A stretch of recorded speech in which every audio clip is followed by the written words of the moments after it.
Welcome back to another episode of Rock and Roll to Hit. I am Tommy Todd here with Matt. Yo. Ryan Parrish. Hello. And Corey. Hello. Now to start off, I'm going to go ahead and give us another segment of Who's That Pokemon? Who's That Pokemon? This is coming straight from a Dex entry. This Pokemon has a dream of one day soaring in the sky. In doomed efforts to fly, this Pokemon hurls itself off cliffs. As a result of its dives, its head has grown hard and tough as tempered steel. What's that, like Bravery or whatever? It's not that one, but... My gut says Farfetch'd, because it's the only bird Pokemon I know that doesn't fly, but I could be wrong. Delibird. I feel like the steel is a hint there, but I don't know enough about future gens. Like the only steel bird I can think of is Skarmory, but Skarmory can fly. Right? He can learn fly, and he is shown in the manga flying and carrying people. Probably not that one. Okay, you ready for the Pokemon? Yeah. It's Bagon. Who? The Dragon-type Pokemon. What? Josh is gonna be upset with us. I'm a He's Gen gonna be 2 guy. I don't. Who is this Bagon? Google this. Oh, he becomes Salamence. This last session that we did for the month of August was for Strongholds. For me, it was a great delight and a little bit, worrisome. You always get those DM nerves. How was everyone's experience with that? Corey, this was your first time joining in with this group here. What was that like for you?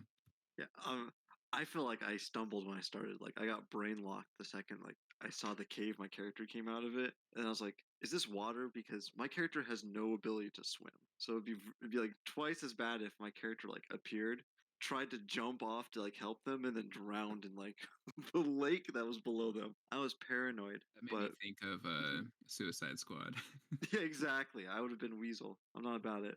Water is, legitimately one of the most dangerous things in D&D.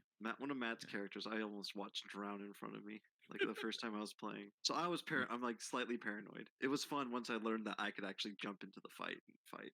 For me, I enjoyed it. I feel like we made a lot of headway over the past month. We got to see some of the inner machinations of the world war that appears to be brewing. We got to see, obviously, some new characters. We got to see some old ones put in some tough situations. But I think more importantly, we finally got to get literally to the bottom of Smuzgoth and kind of figure out what are some of the dealings there. And I think the thing is, too, is we're not fully aware yet really of what we're doing there either. We're kind of still figuring that out. So I think that's what is kind of an intriguing note to leave it for the year on. We still have about as many questions as we have answers. And then we also got to see Ryan's other epic level character for the first time. And that was pretty fantastic. I'm curious as to what that was like for him. Well, if we want to just jump into that right now, then sure. Pretty awesome.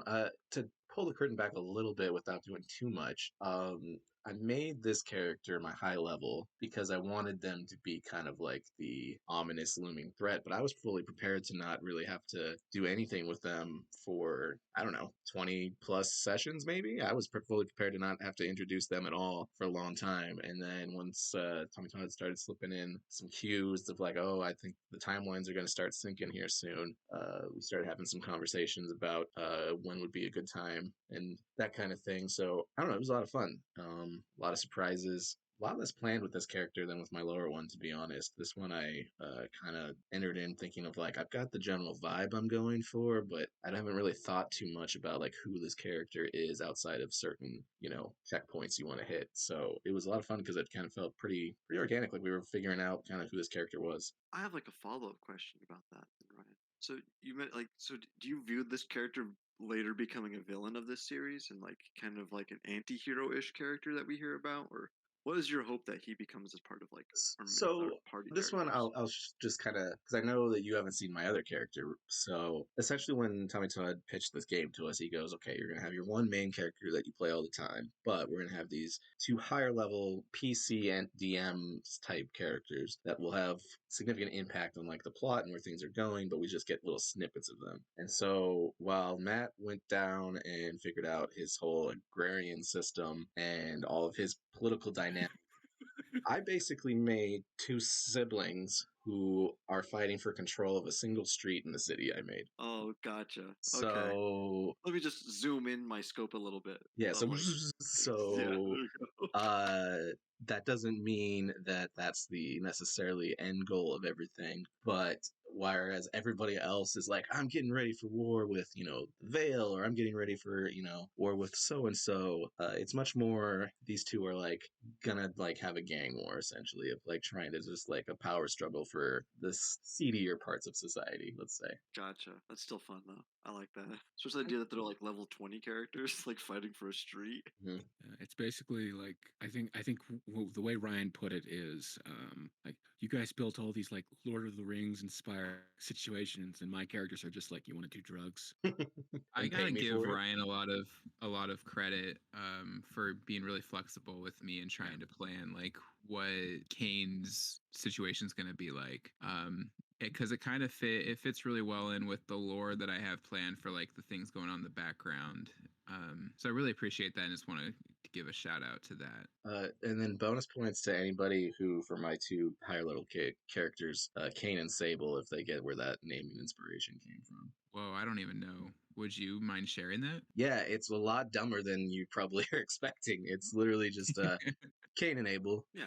Cain Okay. and Sable. Ah! I picked up what you were trying to put down, but I wasn't like, I don't want to like guess and say like I supernatural or didn't pick it up. something and be wrong. Nah, it was much dumber than that. So going back to talking about strongholds in the last session, I'm a ranger, and I know that this party didn't have any frontliners. I was kind of like hinted towards, but I was like, I kind of want to play a ranger just because maybe I can do like the dual feat of like I'm just dangerous to be within any situation and kind of fill in from there. And I feel like it Yeah. actually played out really well and not just in theory. Yeah, I think Rangers make great switch hitters. Yeah, I'm definitely excited for that added element because Matt's gonna be our magic damage person, and I'm gonna be our magic. Here's a boost. Here, let's flip this. Let's make this reality. Yeah, that's gonna be, and then a little bit of sword fighting thrown in. Yeah. Fun, but Yeah. And like, so this is your second time playing a ranger, right, Corey? Yeah, the first one was for all of one session before the One goblins session, yeah, took her down. the one shot, yeah. And Yeah, in both times you have chosen the hunter archetype. Mm-hmm. What is it about the hunter archetype that draws you to it? Just in my mind, rangers are like people who are like hunted for a living, and then they just have to make the change as their life goes on into being, a ranger. So I just like the idea of them being hunters more than like having the animal companion. I used to play World of Warcraft, so in my head too, I'm like the pet thing just feels like a different type of hunter than I like to play as when it comes to hunters. I have to say, with like both in that one shot that you were in and in this game, I am very impressed with the hunter archetype. Like, I think it gets kind of a bad rap because it's in the player's handbook right next to the Beastmaster, Mm-hmm. and like it gets a bad rap by association. But I think overall, it's actually a very viable archetype in my opinion. yeah, I think that one, and then there's another one where it's like Monster Slayer or something like along those lines, and that one's also I think pretty good. But Yeah. everybody gets slack for the other one. So I'll admit that I like kind of looked up some like good hints towards building type of character I wanted to, and that Horde Breaker was something that came up a couple times in my research, and that's my brain works around lining up two enemies next to each other, or getting myself in a situation where I can basically have a weak cleave. Yeah. But I like it. That's that also pushed me towards Hunter to be a bit more DPS with the defense perk. Spread it out better. Yeah. Mm-hmm. Right. I wanted to flip one around on you, Matt, and ask you a question. So, in the last session, I believe it might have been the one before, but I think it was the last session.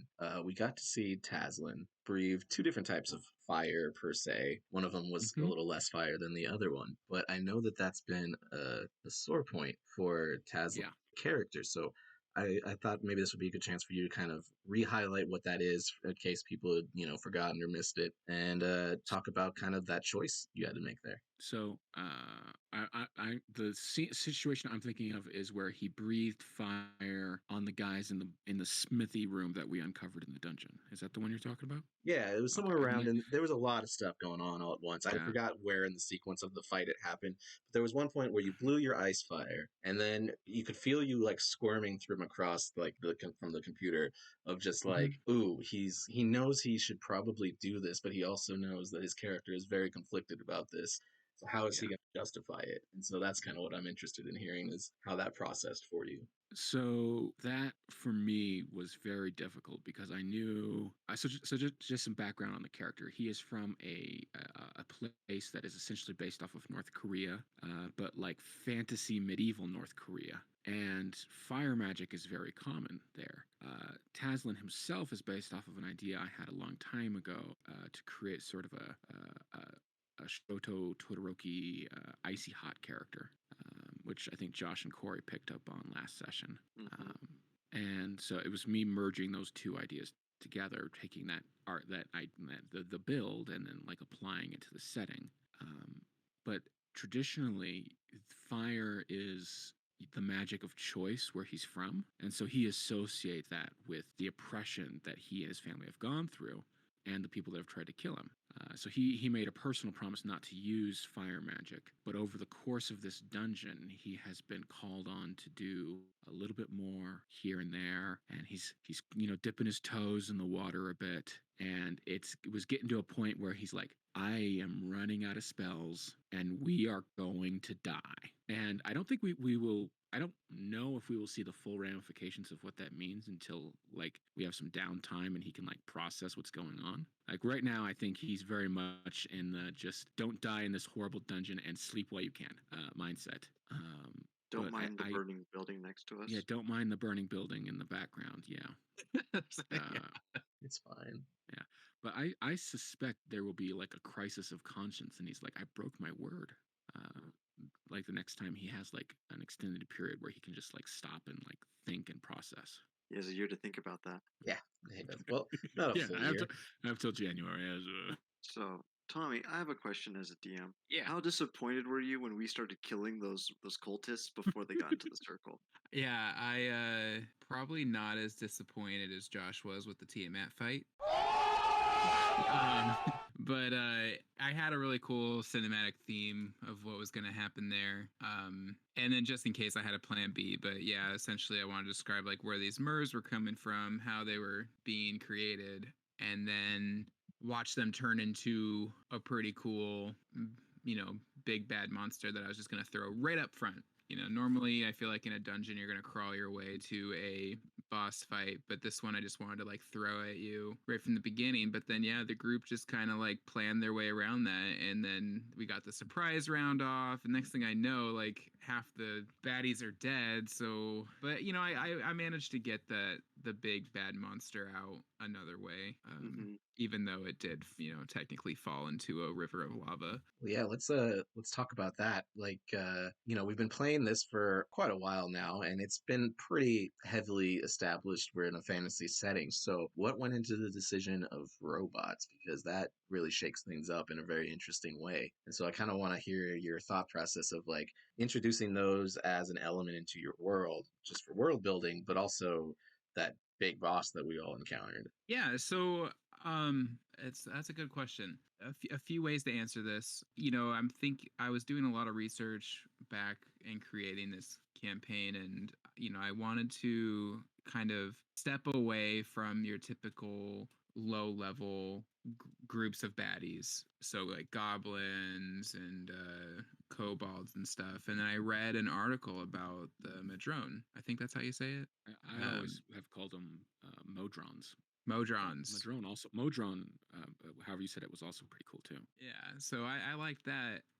And then, of course, this, as I've shared before, this campaign is very heavily influenced by Magic the Gathering. And one of my favorite sets was the set I was introduced to Magic the Gathering in, which was the new Phyrexian set, which has this a lot of like artifact type creatures involved in it with the infect tool playset or whatever. So I just kind of started reskinning the Madrons as new Phyrexian creatures, and so those are the stat blocks that I'm actually using for the kind of these reskins of these monsters. And then the robots, I don't know, it's just like different. I'm trying to incorporate different worlds kind of clashing. A lot of this is CBS inspired, of course. So kind of bringing that back a little bit, but instead of demons, we've got robots now. I love that. I I think mixing science fiction and fantasy is traditionally one of the things that D&D has always done very well. Going all the way back to the 70s with like Dave Arneson, there with Gary Gygax.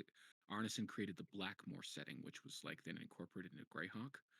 And one of the modules, the early modules that they presented called like, I was just Googling it. I think it's the City of the Gods. I might be wrong on that. Is literally an alien ship that has crashed into this area, but it's described in a way that's how like a fantasy person would interpret it. Oh, this building has metal walls. That guy is holding a magic wand that's shooting a beam of light at you. And over time, like the player's minds sort of begin to switch and they realize what's happening around them. And you get this sort of like aha moment where you figure it out. And then when you combine in like stuff like what is it, Tales of Lost Earth or something like that, some very early influences like Pulp Fiction and everything, that sci-fi fantasy meshing together is just such a huge part of the community. And I feel like you pulled it off in a way that the two concepts are merged because like the cultists are clearly using magic, or at least something that looks like magic, to turn themselves into robots. Which is creepy as all hell. Their spines get ripped out of their bodies. Oh. I'm going to stop things really quick because we have the introduction that we just talked about with Kane entering the fight. Ryan, do you have 2d10 with you right now? Because we're going to roll on some tables. Let me find some. Not prepared for that. One sec. What is our fantastic host plotting now? Well, as we are using rule sets from Strongholds and Followers by Matt Colville, we've had some high-level NPCs unlock the ability to roll on unit tables. Kind of queuing in some people who haven't been able to catch up on Strongholds. We've got Jack, who was able to get some thieves, new recruit thieves. We've had Bosk get some infantry units, as well as a specialty commander that I don't know has been fully revealed quite yet. I will say there was a hint to it in the last podcast that we put out in episode 2. So with the last session of Strongholds for the month, Kane was able to get some influencers from the front line based on his ability to take down the gnolls. He got Instagram influencers on the front line? Yeah, totally. Okay, so before we get Ryan to roll on a table, let's go ahead and hear from one of our sponsors. Paddy's Potion Shop, coming to you live from Ulasu of the Gardens for all of your potion needs and desires. They are the #1 potion shop in Ulasu because they killed all the others. Oh, God. Come on down before we find you. Yeah. Okay, give me a D100 roll. Okay, that's a flat 30. Ooh, okay. Give me a D10 roll. 10. You have received 10 Beast Lords at 3rd level as your retainers. And I'll forward you those stat blocks in the coming future. Wow, you got some Beast Lords. Kind of riding the Kane high there. I'm curious on what your thoughts are about Kane's new follower, Ruse, and kind of what types of ideas do you have around this new opportunity with a NPC follower? Well, immediately when you introduced her, and especially with the idea of like we were fated to meet in the woods, I was like, well, we can't let Tommy Todd just skirt her off into the distance after she fulfills her retrieval duty. We have to make her more important than that. She was fated to meet him in the woods. So I pretty much in that exact moment was like, all right, we're going to either use her as some sort of sacrifice for whatever is about to come, or we are going to put her in that classic lieutenant role because every Dark Lord has that underling that they trust more than anybody else, but they also probably have a not necessarily on the up and up relationship where it's equal footing. So yeah, he bought into that pretty quickly, and he thinks that she can be of use one way or another. Excellent. I was curious if you had picked up on any of the hints on the types of people and things that she was changing into. I mean, it's hard to FYI, she remember is right. It's hard to remember right now. She I'm trying to remember all the different things she changed into. I thought she changed into me at some point. And then she changed. I know she at one point she was Emmett. So yeah, no, I don't know if I did, but I'll keep an eye on that in the future, I guess. Question for Tommy. So Yeah. this NPC's name is Roos. Yes. Does this NPC have a sibling named Gaul, as in Mm. Gaul Roos? The name of the continent that we're on? Oh, That was no, the if they ever secret show me- hint. Ah. Big brain moment right there. Oh man. I just gotta share that when the party first got into the forest of south of Smuzgoth, there in the murky area where you last landed, because Kane actually stayed the night at the same campground as the party did. And the night that the party stayed there was a ghoul kind of perching out and watching the party, and Ruse turned into a ghoul when she met Kane. Interesting. Corey, I'm curious, you chose to be part of the Bone Chewer clan. Yeah. You've added, I think, some lore to what that is, but and I don't know if this is the right time for you to share it, but your background was quite interesting. I found it a little fascinating on why you chose on your background and what you chose. You managed to get a title out of that. Is now a good time to maybe ask how and what you did to earn that title? Oh, the folk hero thing. So yeah, I thought if I'm gonna play like a character that was local and like joining the not the city guard, the front lines. I want him to be like someone that was at least fairly known, because I didn't want him to be. Well, for me, he came in as level 3. By what you said, I could come in as. So I'm like, okay, so this guy's been around long enough that he must be known. You don't marry characters that come in at level 3. Like even our other parties start at level 1. So I was like, he probably did something important to make him at least be the skill level. And so one of the background options was you slayed a huge beast on your own. And so I did it so that he slayed like an owl bear as his hunter initiation. So he was kind of already in his own way destined to be good or doing what he's doing. So he joined the front lines to gain the skills necessary to get to that next level. So that's That kind of makes his sense. motivation. Yeah. What kind of tension do you think Mac has with his party his original party being separated from them, and what their potential fates might be? I think Mac figures they're dead since they haven't come across them, and we've been fighting new villains. And so he was the only one that made it out from whatever ambush happened to him. So I think he figures they're dead. And when these guys came along and they weren't even part of the front lines, they were just separate adventurers. I'm thinking like Max viewing this as his chance he got what he could get from the front lines. So now he can move out with this group because at least they're here to save him, unlike the front lines did for him. So that's kind of his like internal decision making right now. And to be fair, he didn't agree that he's with them yet. He just said, I'll follow along for now. Turns out his old party were all the cultists that we killed. Yeah, probably. Oops, that's awkward. Oh no. He seems interested. Tommy, I noticed that all the cultists seemed pretty willing to give up their lives to become this thing. Is there like a horror element here where like they could also do this to like prisoners? Yeah, that's horror I feel like is something that I usually lean into. I really enjoy that. I'd say there is that parasitic element to it, and it hasn't been revealed yet, but obviously with the Delcroix being involved, we can kind of sort of get an idea of how Reve might be playing a role in this. Also, I mean, the goblin did tell us that they turn people into them. That is the true. Part where they come together is also kind of creepy because you have to defeat them before they become stronger. It's like a running clock against you. Yeah, that was like my attempt at creating some type of sense of urgency. You're not just fighting the baddies, but you're also trying to prevent them from accomplishing something that's gonna turn the tide of battle. Start talking about them connecting, and now I've just got Human Centipede in my head. Oh god. I was gonna be like, so Tommy Todd, how influenced by Human Centipede were these months? Well, now I'm pretty inspired. There's some gross Phyrexian centipede tokens I could try and reskin. No. You're welcome, everybody. No.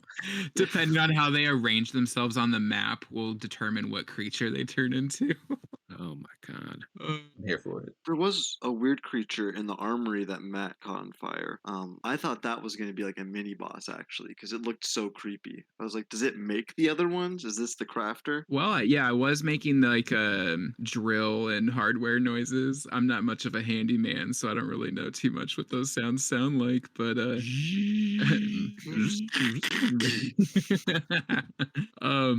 maybe I should just put that in the strongholds and click it like I do with the Knoll heckles. But yeah, he was creating certain creatures, particularly the ones that were holding their hands up to their face. So The ones that said "kill me." yeah, in a very particular way that may have been heard once before. Oh, I just made connections in my brain. Not the harpy? No. There was somebody, yeah, there was Scribbles. somebody that. Scribbles said those lines. Oh, yeah, it was Scribbles, you're right. 100%. What's Scribbles been doing down there? First thing when we get back to the surface, we're questioning that damn bird again. He'll just Scribble, repeat what you say. scribble. Okay, well, hey, I've got some questions from the audience that I'd like to share with you, and if you have any that have been sent, please feel free to ask those. This one right here, I believe is for Corey. At World Builder wants to know, what ideas do you have for your new potential stronghold and high-level character? So I was thinking of Druid of the Spore because it's creepy, but I was trying to think of orc stuff. It's gonna be an orc still. I thought orc shaman. I was like, the closest to be that would be like a druid. But you know how like orcs get into rages and stuff like that. I was thinking, what if they did it in a way that we didn't quite know? So I thought, what if orc shamans of the spore created like mushrooms that get them into these blood rages, and that's how orcs get these skills and stuff.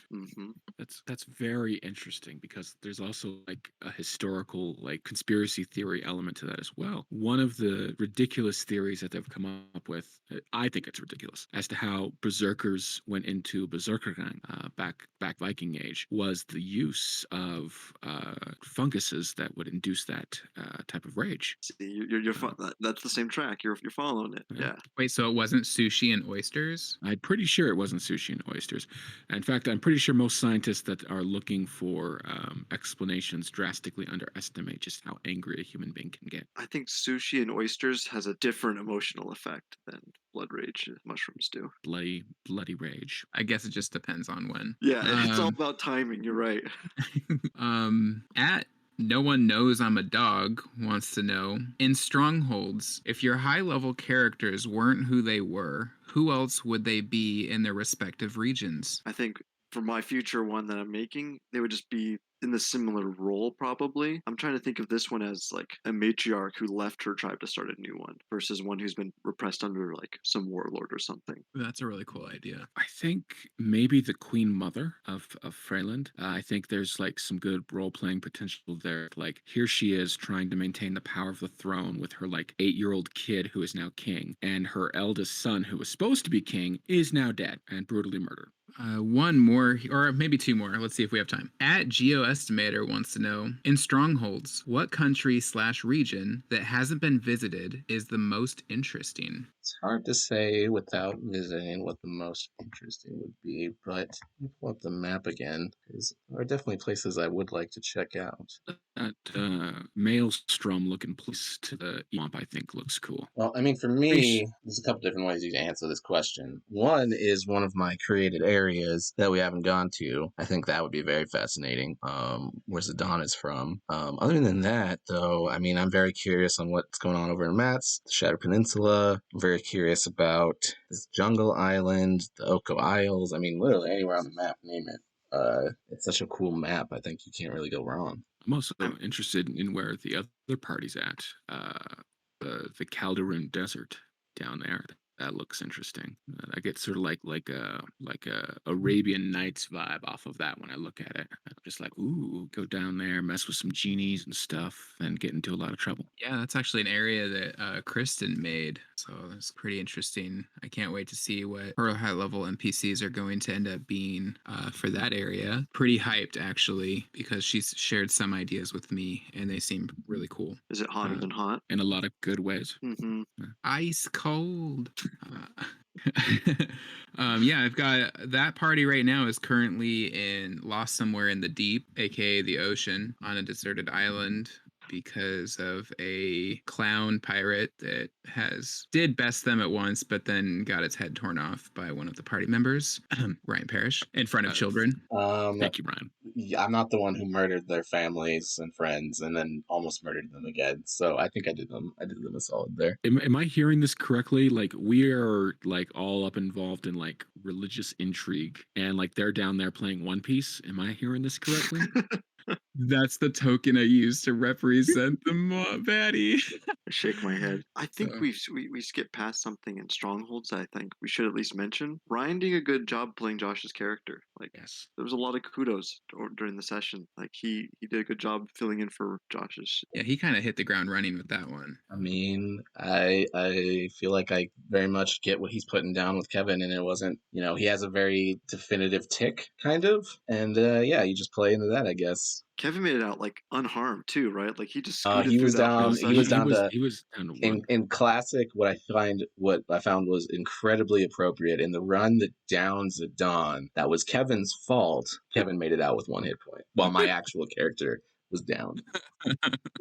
Classic. Yeah, it was too perfect to you can't even write it better than that. Okay, one more here. At Kanga Switcheroo wants to know for Tommy. Ha! You thought this was a question that you could prep for. But the actual question is dramatic slow pan to Matt, whose eyebrows are arched, who then asks, Hank Switcheroo wants to know, what can you tell us about the Meadow Grain and your high-level PCs there? oh, hey. Yeah, so a one-shot revealed who one of the high-level NPCs are. And that was in the final defense of Amro, who is a city named after actually the high-level NPC known as the original Kithkin, aka Halfling of that region.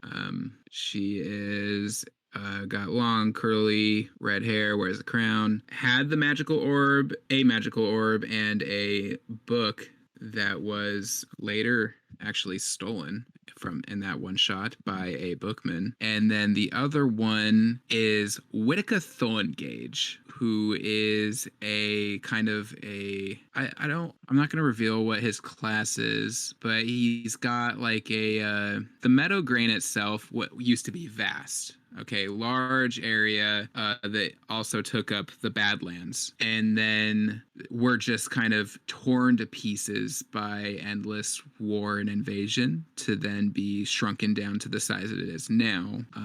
And they've received little help from certain regions and colonies who will go nameless and kind of hold a grudge towards those areas. But yeah, the Meadow Grain, the Meadow Grain is basically the plains of Magic the Gathering, but there's also an element to it that was revealed in that one birthday one shot for Logan's 12th birthday, which was it has really quick access, similar to Smuzgoth, to the Underdark through very thin layers of crawl. So you would be on top of the plains at one point, but if you were to fall into a hole, you may end up in the Underdark right away. So that's kind of the situation. But yeah. Oh, and Whitaker Thorngage is somebody who's like made an oath to basically keep the Meadow Grain sacred as it slowly dwindles. It's basically a fruitless effort at this point. Ryan, did you have something you wanted to say?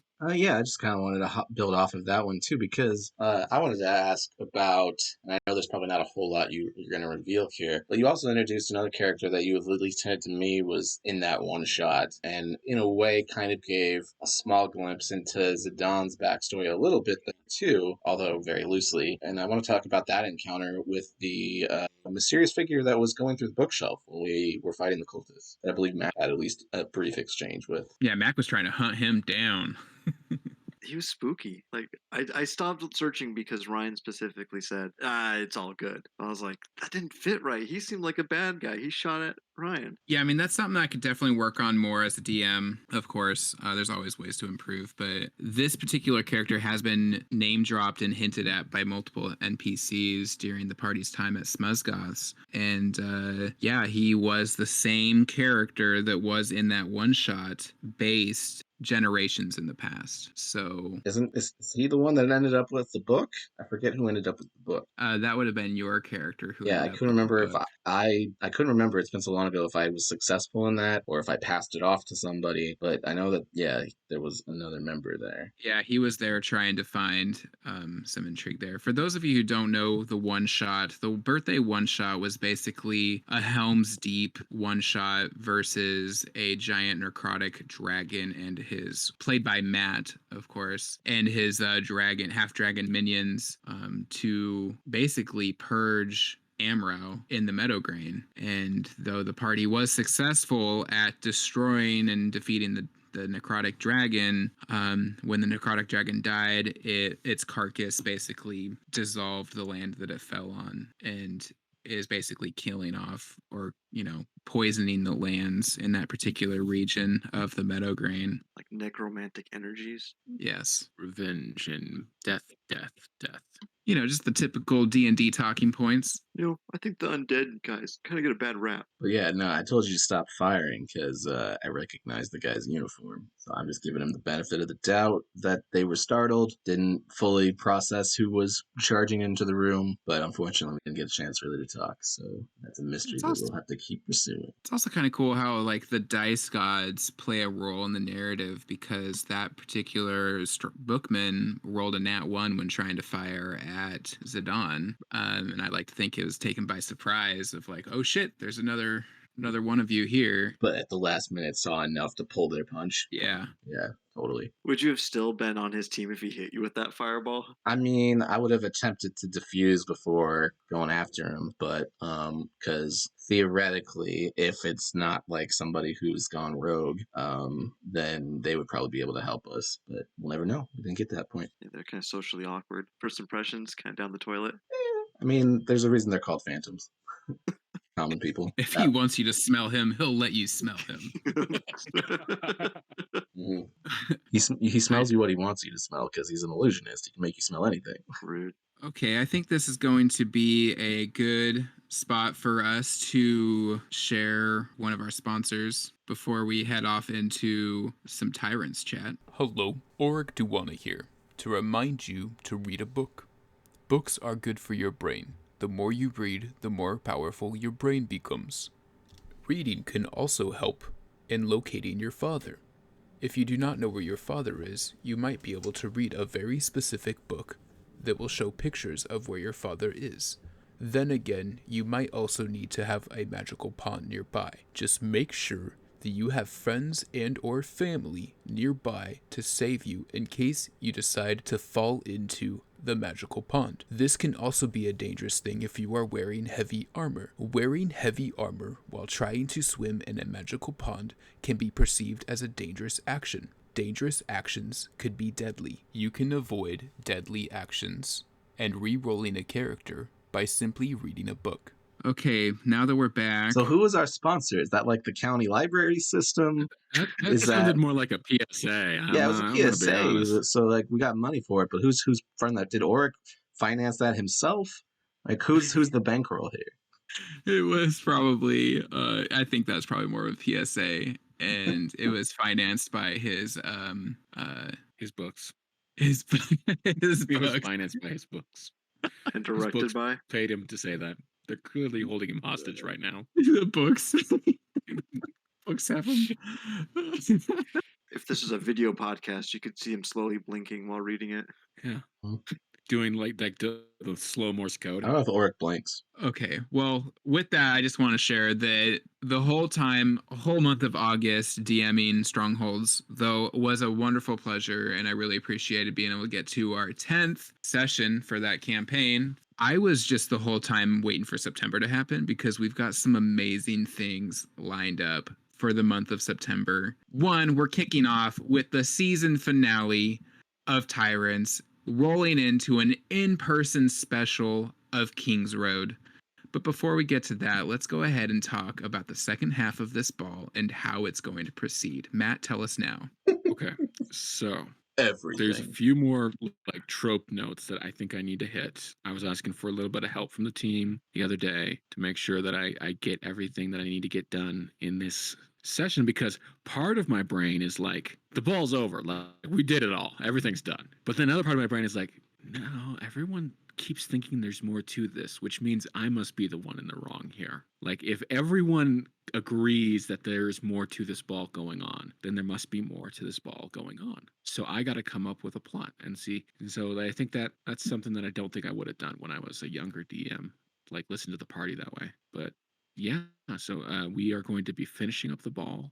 I expect shenanigans. I expect political intrigue. Yeah, we actually just want to play I a dating expect sim. a dating sim. All right.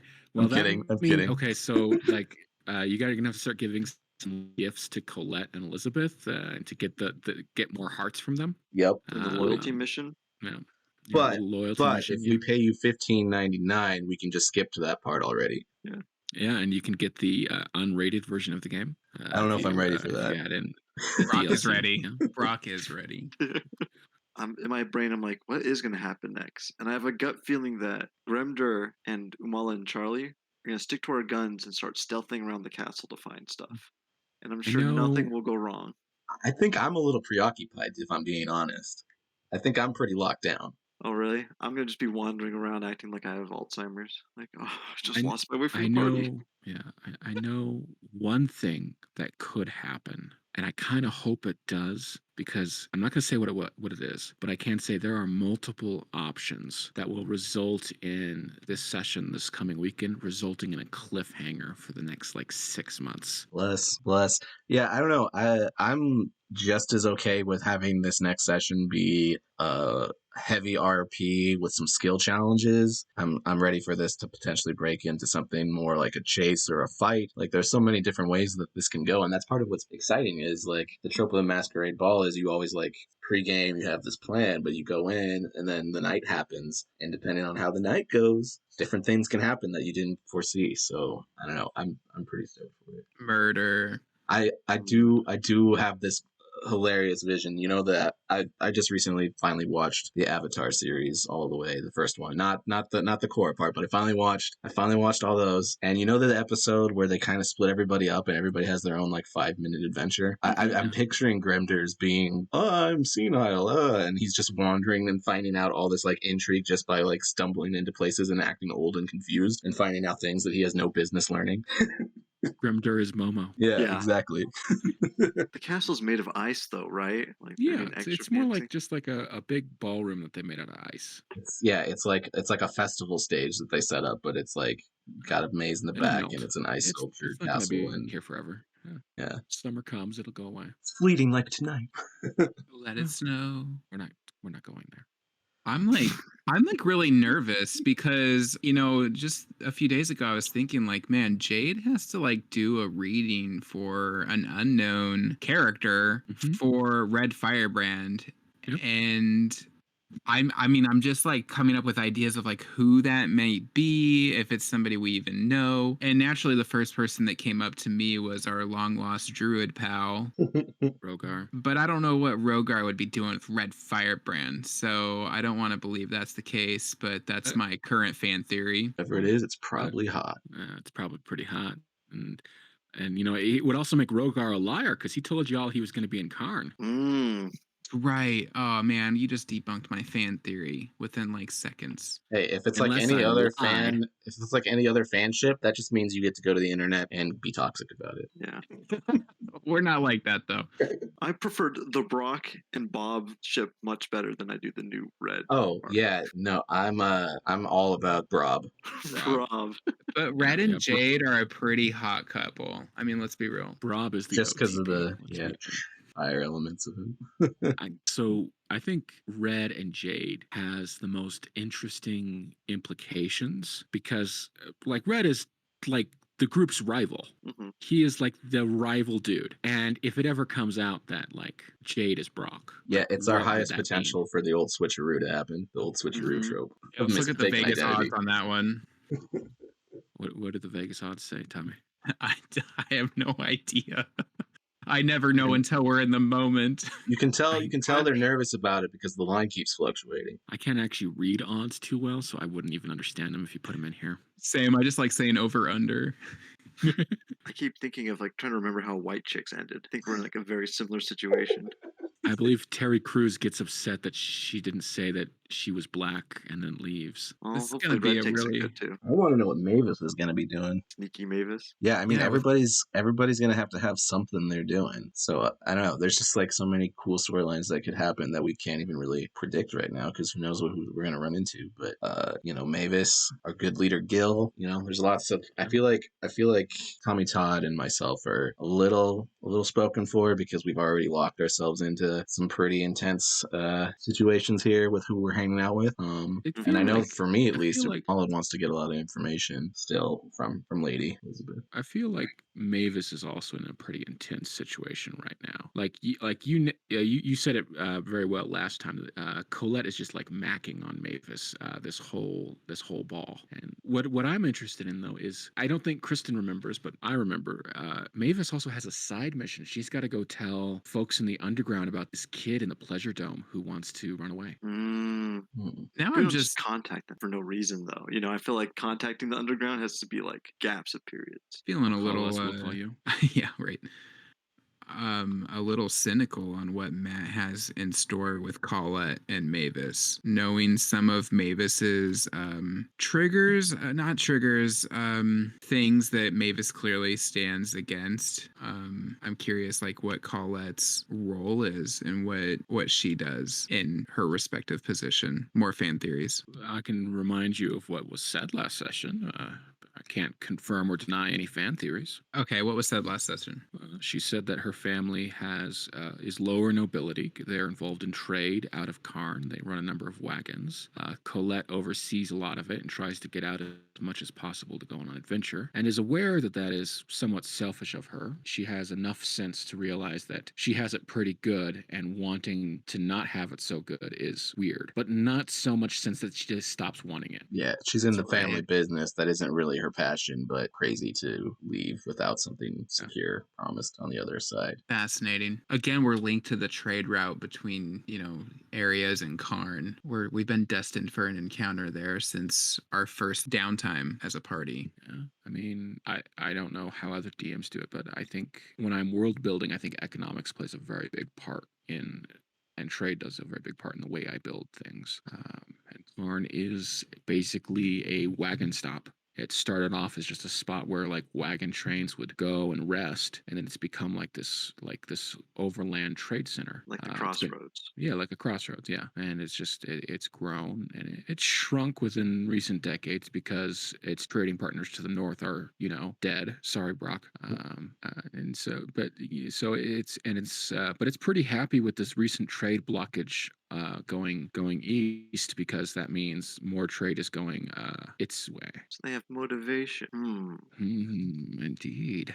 I won't say any more, but I will say that Corey and Ryan got to see an exclusive cutscene that involves Karn to a small extent. So they are aware of some of the shenanigans that are in the works behind the scenes. What was that experience like? What was that like for you? I mean, Ryan, you got to. Did your brother join you in that? Yeah, he got to play, so that was pretty fun. Yeah, I think we touched on this before, maybe that was just in person, but it was really fun.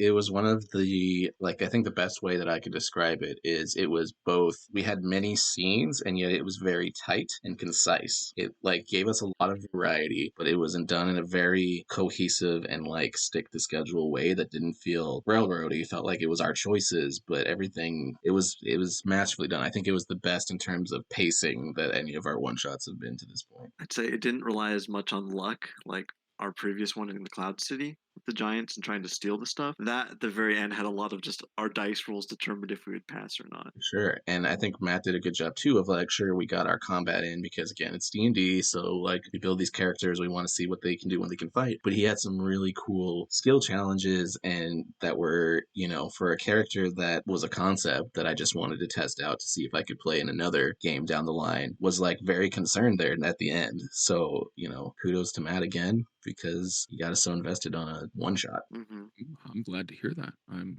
I'm very glad to hear that that went over so well. Thank you both. And apologies how to you- whatever future DM is going to play this character that I created. Matt got to see a sneak peek.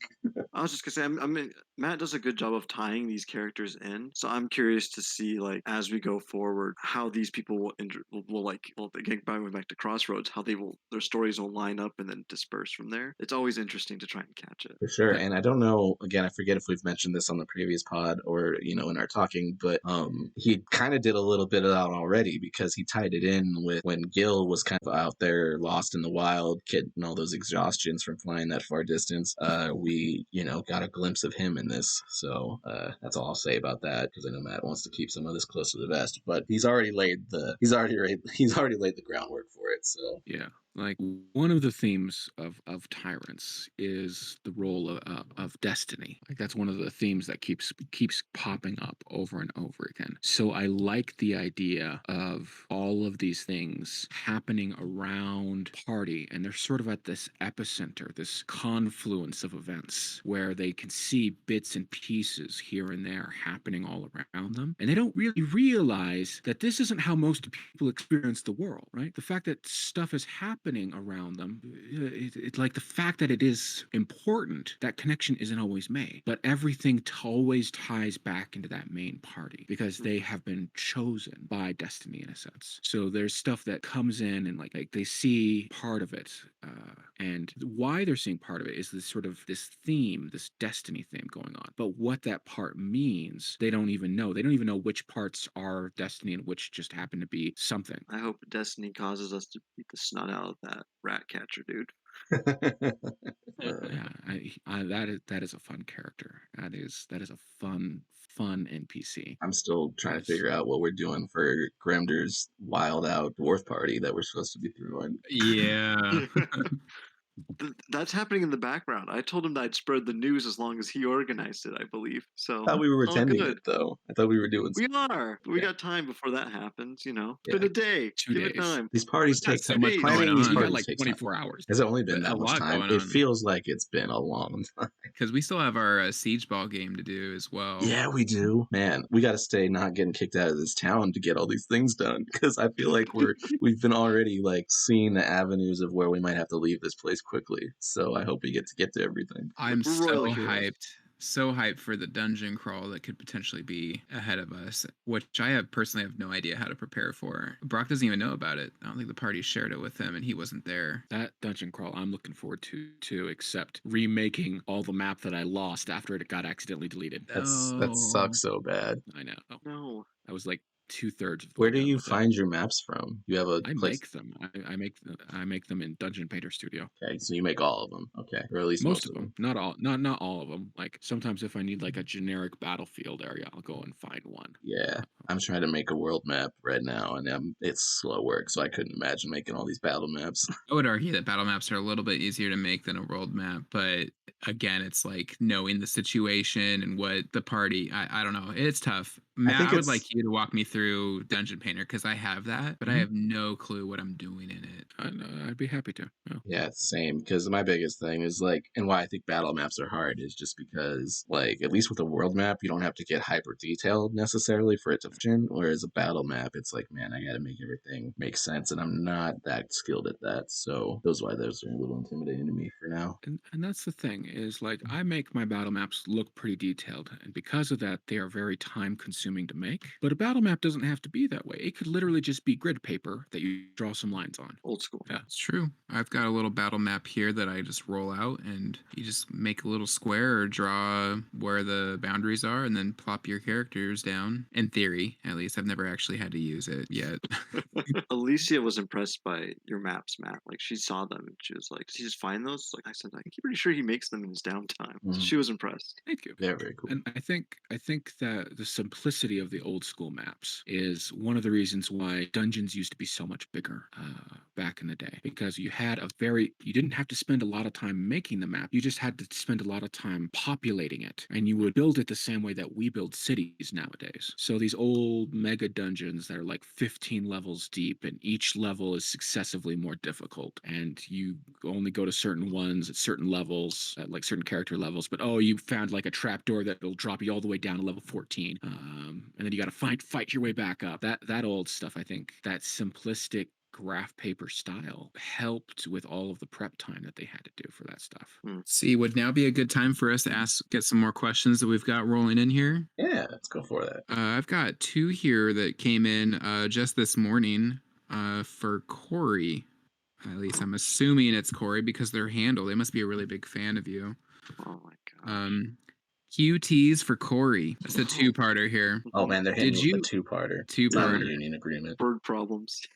Did you make a cleric because of the TPK or because you wanted to fill the role of a healer? In addition, what was the inspiration for Grender? So far, he seems really out there compared to the other PCs you've brought to the table. Interesting. I like the support role. I play other games, like I play Apex Legends for Battle Royale, and I just play support class characters. I like other people to be able to do what they're doing, but being able to be there but not there, like I don't have to have the focus on me. I just need to stay focused on how I can help the other people, and everything in between should just happen naturally. So I didn't mind playing a cleric just because it seems nice to be able to deal damage, have some like tool monkey stuff, but you're really there to focus on keeping your party alive. Second part, I just wanted to be a grumpy old dwarf. I was thinking about Gremder talking about his family, and we haven't had many chances lately for those like side conversations to happen, just with us, blowing up a city and then having to relocate and then kind of be in a defensive position. But I've been playing Gremder for so long that I'm more interested about the deep stuff that's going to connect Gremder to his party and to the world, because he is an outsider to that world. My other characters have all grown up where they're actually being played as in that world, in that setting, so they seem to be a bit more comfortable with who they are, as to where Gremder's hanging out with a bunch of young bucks trying to find something. You know where a great place to get those side conversations in is at? Hmm. Masquerade Ball. Gremder will not be the drunk old person crying at the bar. You don't have to be drunk and crying, but you can have, some interesting conversations through the night. Fair. I had a question. One of the things I very much admire about your style, Corey, is being able to be that support character.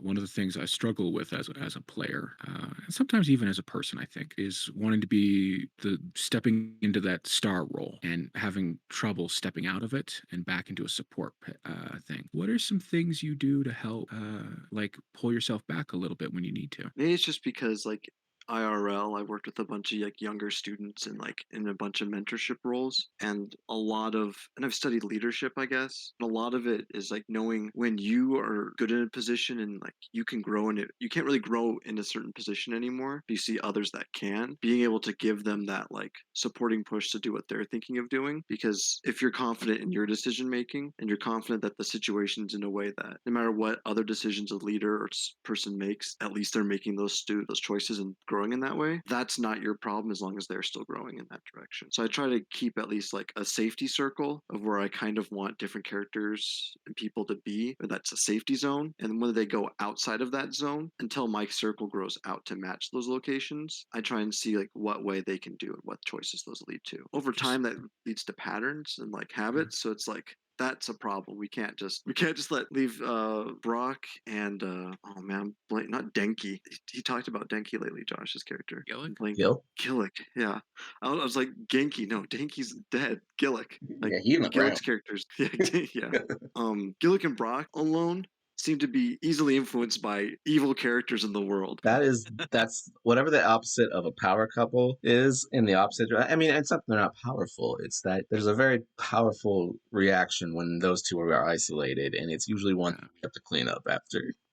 But they're such social characters that they get themselves in those situations. Gremder and Umala aren't social. Like, we stick to our own circles, at least Gremder does, his own circle so much that he doesn't get ambushed by a social situation too often. For sure.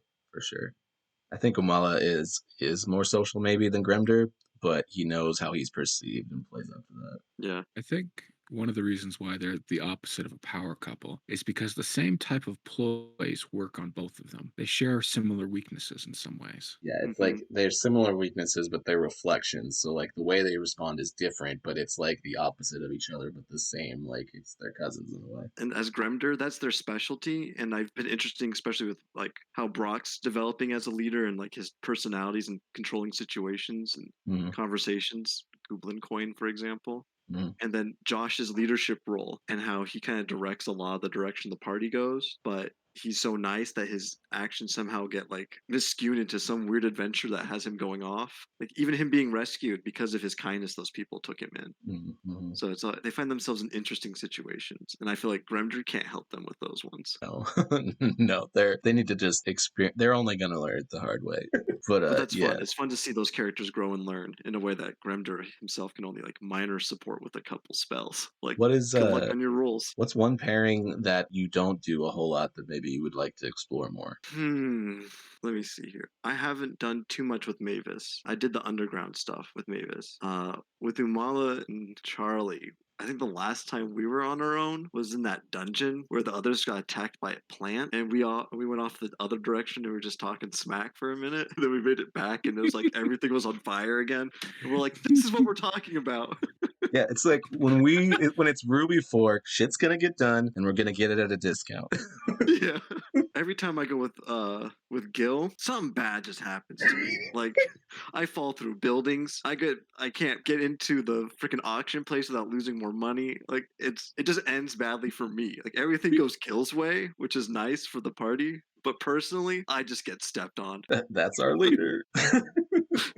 This might be a good time to ask this question here. At Gooblin Mogul wants to know how bought in is Gremder with the cryptocurrency Gooblin coin, and does he think that he should let the Silk Trading Co. buy in at 52% of profits? I think Gremder doesn't believe in this at all.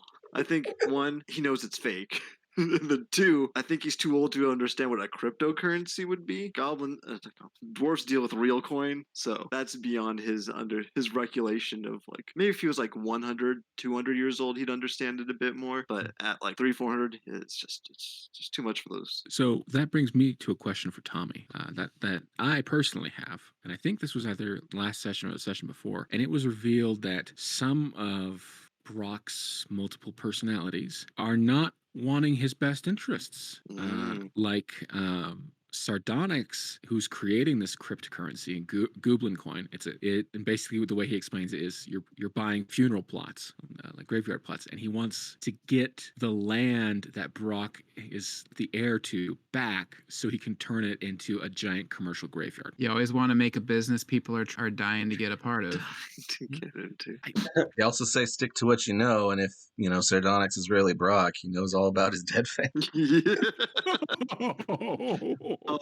I was going to bring it up. Was going to bring up Gooblin coin actually at the ball just to see what would happen if like getting a buzz about it would convince someone to really do it. Light-hearted water cooler talk. So my question is when did you realize that there was this conflict between them?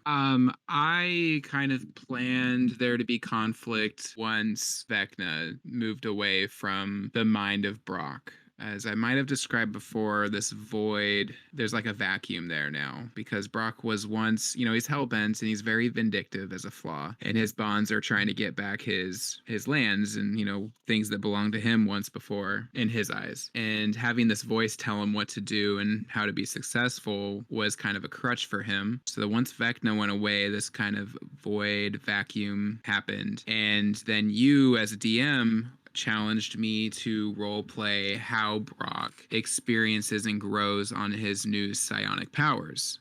So as discussed in the last pod, I'm using Legion as an inspiration here on the exploration of psychic abilities, and I'm using the personalities as like a way of like which personality is going to win the job of taking over. And ideally I'd like, hopefully, fingers crossed, Brock to maybe one day learn like, hey, I can be my own voice rather than having a voice tell him what to do. But now he's in internal conflict with these other personalities that he is in internal battle with. So what I'm hearing is there's something else I can take away from you. There's always something. I'll answer the I was going to answer the question, though. I see it playing out two ways, right? And these are probably the most likely options. There's some other options, but these are the two I see it playing out. One, Brock or Sardonyx gets the 50-50 payment up front and escapes with the money. Option two, you accept the agreement, you get the money, you try and flee, but the organization finds out that it's actually Brock, so they fulfill their agreement and take half your land. That's how I see that playing out. So, gonna risk it for the biscuit. Oh my This goodness. is an organization. That's how I see it going. They seem serious. They seem spooky. I'm gonna say that. They seem like a spooky group to backstab. They do, and then also just with Matt as the TM, like I'm always like worried. Like I'm still freaked out from our prologue. I've got a genie after me that I owe money to, man, and I'm just like, when's this guy gonna pop up? Is it now? It's like that when like when you as a kid's like when you punch somebody and they're like, okay, you owe me a punch, and you're just waiting for it to happen, and you just don't know when the shoulder punch is coming. I just don't know when this genie's gonna pop up, and that's part of why I don't want to clear the roadways to Rinth. So on that, it happened publicly, so I don't know if you caught it or not. Are you aware of the last secret mission that Mavis took? Rock is not aware of it. I, as a player, know of it, but I'm forgetting the interlocking details. All right, But yeah, I know that she's supposed to be reporting on Mr. Moonstone. Is that correct? Yeah, Mr. Moonstone. She's to deliver a message. If I remember correctly, Pasha Ibn al-Zakir wants to remind you of the debt you owe to him. You're gonna walk into a bar and there's just gonna be a djinn there. He's like, do I know you? You look familiar. Another reason we won't be seeing Brock and mostly other characters. How much does Brock owe? 500 gold or something like that. 500. 500. He had it at one point. 500 gold. He did, yeah. He's had it a few times now. He's kind of just hovering around that area. But he has until winter. It's fine. It's fine. How far are we Is off the from winter? spell? You guys are in winter right now. He has it until the start of summer. Oh, that's right. I have till Okay. winter. It's winter now. Not Nulasu. I have a question. That spell that lets you heat and cool things, is that like Mhm. a cantrip? Prestidigitation. Prestidigitation. Is it? Is it okay. You can't think- heat it up to like dangerous levels. No, I think you'd make a killing using that spell to heat and cool beverages in the middle of the city. I think you'd earn your money You're back. right. I mean, he's in a couple already weeks. invented the sandwich melt. Yeah, see? That's the rock Brock should go. He should be a professional sandwich man. A food Brock.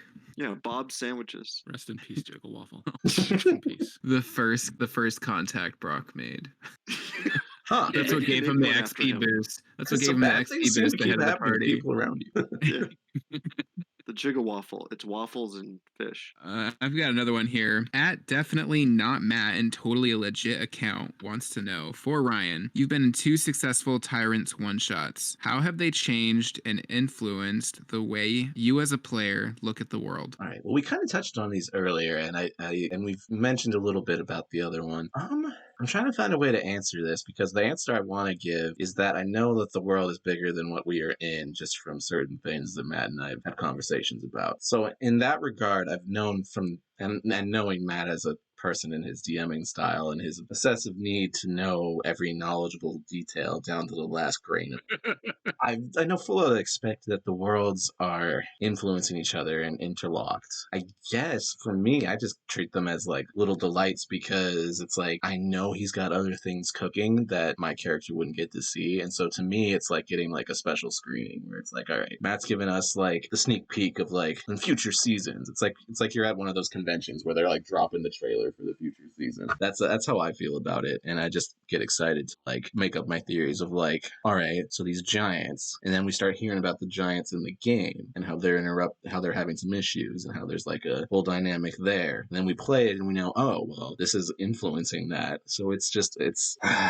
man, it just makes you sit here and spend hours going, what is he up to? What is he doing?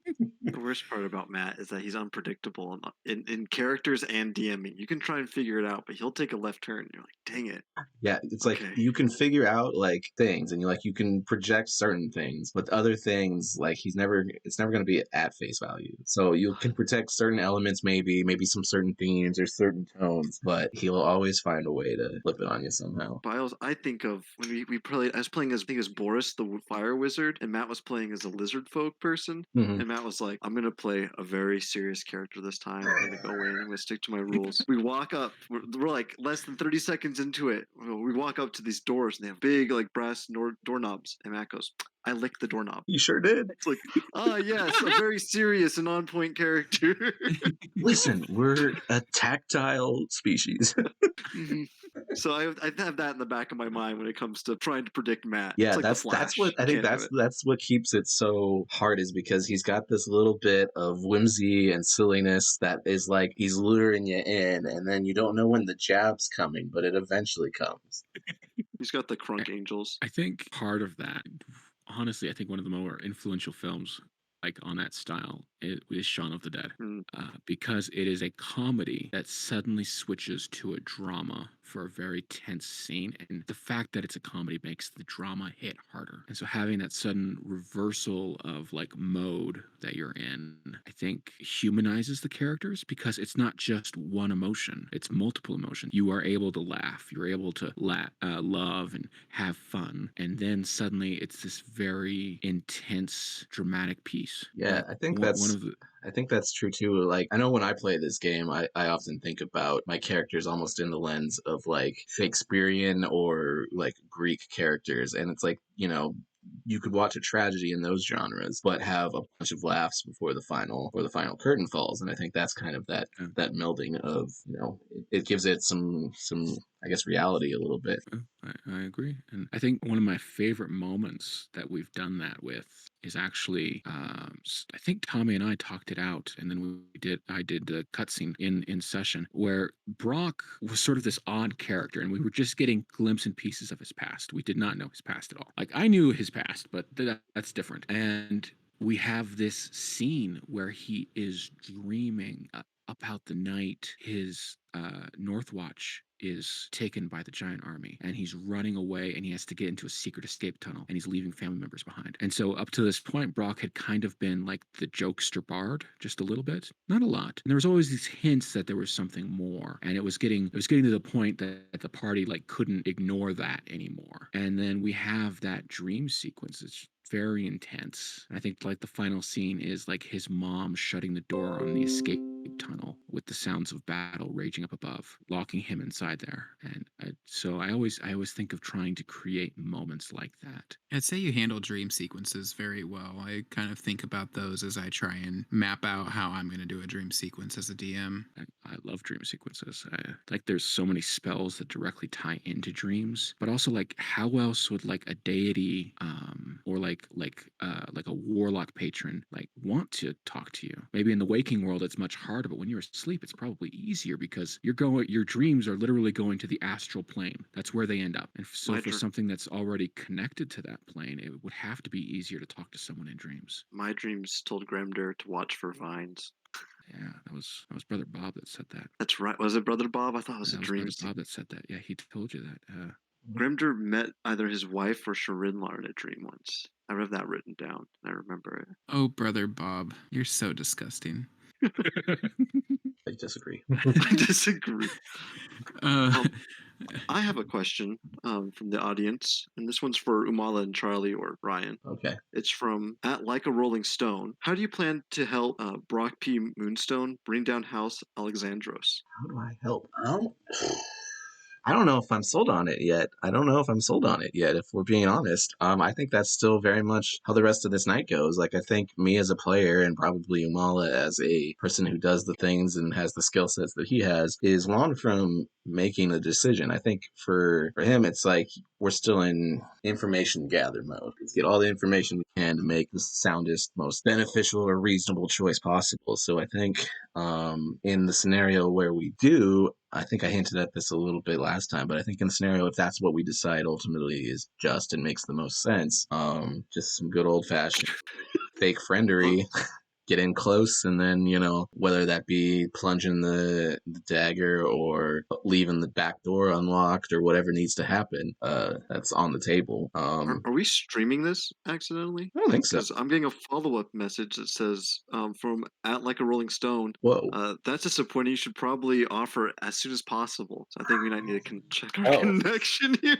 Definitely not Brock then. Okay. Yeah, exactly. Yeah. Anonymous at user here. Listen, these are our characters, and we're going to have to make the decisions that we would make for them and, to our streaming community. You too, Brutus. Just sit back and appreciate, the work in progress. Any rebuttal from, say, Brock Peter Moonstone or someone who knows of them? And Brock and I already have a pretty tenuous agreement that, needs to be navigated as we progress through our story. So we'll see what that unfolds to. So I'm hearing a maybe is our answer here. Yeah, that's the plan's maybe. It's a solid bet. I'm really curious how Matt as the DM is going to navigate the way the characters navigate and explore this ball. You and me both. Matt's like, I will tell no secret. I'm already picking up on the tension of when Jade / Brock P. Moonstone sees Umala for the first time and get introduced to one another and their people. Didn't we come together? No, but if we end up running into each other with our prospective dates at the ball.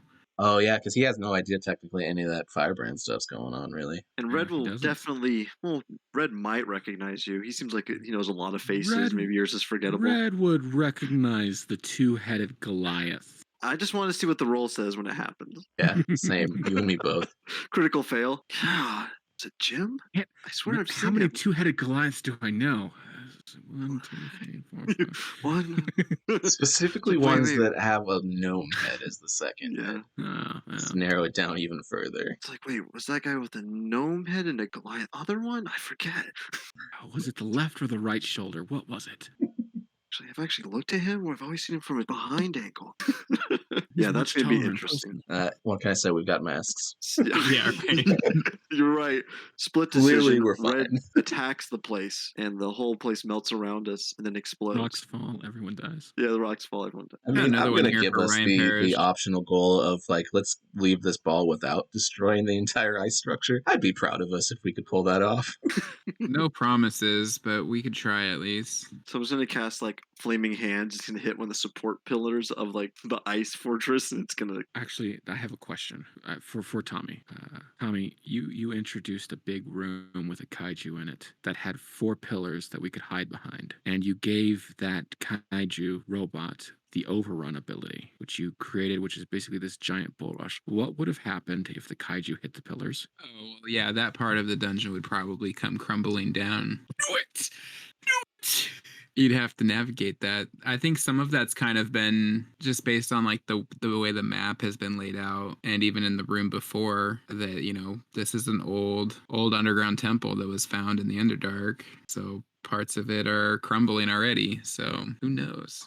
Imagine if Kevin or whoever had to unlock that door hadn't failed at it. Yeah, I mean, if you would have unlocked the door, you would have come across that creature right away. Yeah, it was right across the hall from us. We would have hit first. Which I really enjoyed Corey's comment about oh, is this the premium access? Do we need to pay to get through the door? We have to. I've got one for Ryan here. At Gnome and Alone, do you think Charlie will ever find love? I guess it depends what kind of love you're talking about.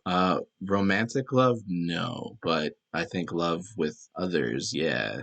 Sure, potentially. There's so much that there's a lot of contingencies to answer that question, and so I'll just say not romantic, but maybe other forms. Okay, Matt, I've got one for you. At A Good Leader Knows. Matt, have you had any TPKs prior to the first party? That's in all caps. No. What was it like as a DM to have one that so early on in your campaign? It was awful. It was that was such a huge learning experience. I think we talked about this after it happened. I went back over that combat with with a fine-tooth comb, trying to figure out, was this avoidable? And what the conclusion I came to was that everyone made mistakes, including me, the dungeon master. In particular, I made pacing mistakes with the waves of goblins coming in. With level 1 characters, I should not have been throwing them at you guys that fast. And this is always one. I almost had a very similar experience once when I was running the Mines of Phandelver. Do not underestimate goblins at low levels. They are designed to kill low level characters in mass. Like if you have a group of them, they are dangerous. I remember that fight was going pretty well, and then just a wave came, and it Mhm. like my character, I'm pretty sure died first. Like just got pincushioned and fell down, and it was just it sloped down from there. It was Yeah. good smiles, and then like the Suicide Squad Next theme thing you hit, know, and turtle soup. into the pot. And what that taught me is that if you have like a time clock of when things need to happen, there better be a very good reason why you have that clock. Otherwise, it's much better to play it flexible based off of the situation of what's going on in the battle and how it's turning out. As sound characters, kind of. Yeah. So like you only use a clock where like after this many turns, this wave will show up. After this many turns, this clock will show up. This wave will show up. So on and so forth. If one, you're trying to build tension and the players know about the clock. If the players know about the clock, that's a whole different encounter, right? Because they can plan around it and they can predict it. And you do that not with like a deadly encounter. You do that with smaller encounters that then build on top of each other to increase the tension over time, so that you're fighting against the clock as well as like the enemies. With the situation like the TPK, what I should have done was kept those waves flexible, and then as I was sure that and then maybe introduced waves one at a time, maybe given like a round of breathing space for the party between each one, so they could reset their defenses and regroup. I feel like D&D, it's very hard to start going. Like the advantage of in Tommy's game is that I started at level 3, so it's like I don't have to worry so much about being weak and not fighting up close. I can have that a little bit of buffer zone. But with level 1 characters, like you twist your ankle and the goblins are going to stab you. Yeah.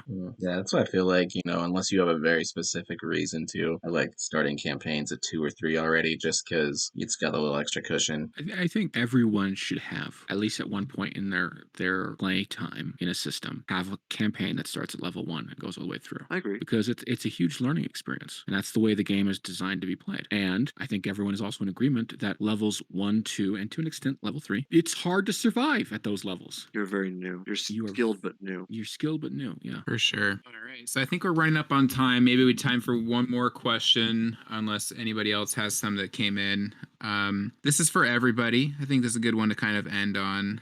A little off topic here, but also pretty creative. At A Head in a Tube wants to know, who is your favorite Power Ranger and what would your color / Zord be? I always thought the Black Ranger was cool. Like, I don't know. He got like a giant elephant and he got to wear black. I was like, I would hate to wear like some bright color.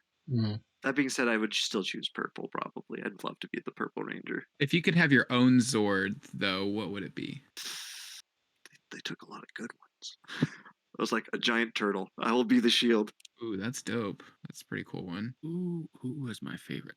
That's such a, for me, that's difficult because I was that kid that wanted to have the Red Ranger or Green Ranger be his favorite, but felt like that would be cheating. So instead picked a character that I felt sorrier for. Are you saying the Blue Ranger? The Blue and Black Ranger, yes. Yeah, that's what I did. And I'm like, no one likes them, and I don't want them to feel left out. I'll pick them as my favorite. I can empathize. I can follow. Yeah. But honestly, like the Red Ranger was probably the one that I thought was the coolest. And then the Green Ranger, because one, it's a freaking dragon Zord and he has a dagger flute. Like, come on. It's so badass. What the others have is teen spirit. If I was going to be, one of my favorite colors is marigold. If I could be like a marigold color, I would and have that be like the Yellow Ranger, but it's like marigold. Like I would be on board with that. And if I was gonna be my Zord, okay. Do you guys know what animal Argentavis is? It's a giant freaking bird, biggest bird that ever lived. Yes. I would want to be like a giant gold feathered Argentavis. Yeah, spooky. It's like a vulture. Yeah. Bigger than a saber-toothed tiger. Well, I'll just jump in before Tommy Todd does because I don't want us to end on my answer. Because my parents didn't let me watch Power Rangers growing up, so I never learned any of the lore behind it. I just, have the general knowledge of they were teenagers that wore different colored suits. They wanted to be like ninjas, sort of, but not really? And then they had like the robot things. So I would, probably pick the black one just out of just knowing myself. I would probably pick the black one without knowing anything about it. And then yeah, I don't know what my Zord would be. Maybe like an armadillo or something. So I could be like the chest plate or something where you're the shield and I'm just the something like that. The sparks fly. You forgot about But the then excessive you could amount of like sparks. you could also be like those droids that roll in Star Wars. Droidicas? You could be like that, but armadillo. Yeah. The Droidicas, yeah. So who here saw the first Power Rangers movie with Ivan Ooze? That would be me. I saw it in theaters. Yeah. So can we agree that that is the best Power Rangers movie? It's the only one. Not true. We went to one together with Josh. Oh, that's right. We totally did. And also, Power Rangers Turbo had a movie as well. Yeah, but I don't really count that one. That's kind of what I was hinting at. That's what I was I just hinting delete at. every There's movie I only don't one like. true movie. The Frog Zord was awesome in Yes, that. it was so cool. Frog's a good call. I think his name was So was the Adam, cool- who piloted Yeah. that. But Really, I think I was gonna go with Armadillo. Only Ryan took that, so I'm gonna switch up, and I'm gonna go with maybe an ostrich, and the neck will be the sword of the Ah. connection. Yeah. And then, like in a dramatic scene, they're like, "Decapitate my Zord! Take the head, like, rip it off," and just like sparks It's like, fly and now it's a everywhere. gun. It's real because it sticks its head in. That's funny too. That sometimes I feel like I want to be inspired by Power Rangers, but I also feel like Tommy and Josh do such a better job of that. For what? Running that Like, campaign or something? bringing Power Rangers into like D&D. Oh, I see. Well, Josh has been talking about like a Monster of the Week thing, but Yeah. theming it to the Power Rangers. That's kind of exciting. That's why Ahead in the Tube wanted to ask that question. I definitely at some point want to make a magic item that is basically the dagger flute that the Green Dragon used, the Green Ranger used. Yeah. Don't accidentally use it. Don't accidentally play it. Dragon You wanna know appears. how I got these scars? Okay, well that's a wrap. Thank you so much for listening to this podcast. This is Rock and Roll to Hit, signing out. Bye. Bye.